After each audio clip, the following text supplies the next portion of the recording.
L'homme ne vivra pas de pain seulement, mais de toute parole qui sort de la bouche de Dieu. Voici votre moment de méditation quotidienne.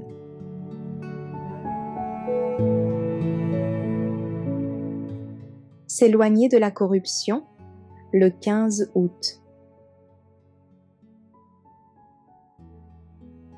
Lesquels nous assurent de sa part les plus grandes et les plus précieuses promesses, afin que par elles vous deveniez participants de la nature divine, en fuyant la corruption qui existe dans le monde par la convoitise.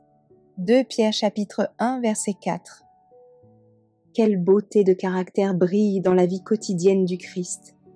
Il doit être notre modèle. Une grande œuvre nous reste à accomplir si nous voulons façonner notre caractère à la ressemblance divine. La grâce du Christ doit agir sur notre être tout entier, et son triomphe ne sera pas complet tant que l'univers céleste ne pourra pas retrouver chez les enfants de Dieu les tendres sentiments et les saintes actions qui caractérisent le Christ.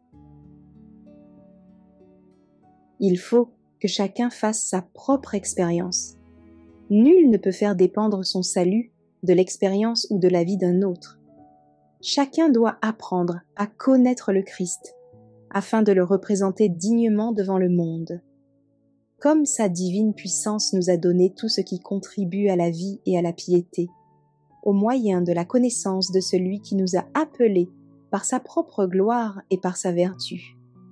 2 Pierre chapitre 1 verset 3. Aucun d'entre nous ne peut trouver des excuses à un caractère jaloux ou égoïste, emporté ou mauvais, ou à quelque impureté de corps, d'âme ou d'esprit. Si nous participons à la nature divine, nos mauvais penchants héréditaires ou acquis sont éliminés de notre caractère, et il nous est donné la force de faire le bien. Tandis que nous sommes à l'écoute de notre divin Maître et que nous participons chaque jour à sa nature, nous coopérons avec Dieu dans la lutte victorieuse sur les tentations de Satan. Dieu travaille avec l'homme afin que ce dernier puisse être un avec le Christ, comme le Christ est un avec Dieu. Nous sommes alors assis ensemble avec le Christ dans les lieux célestes.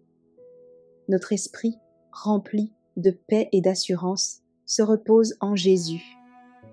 En lui se trouve la plénitude inépuisable. Dieu nous a donné toutes les possibilités, toutes les grâces. Il ouvre devant nous les richesses de son trésor céleste, dans lequel nous avons le privilège de pouvoir puiser sans cesse.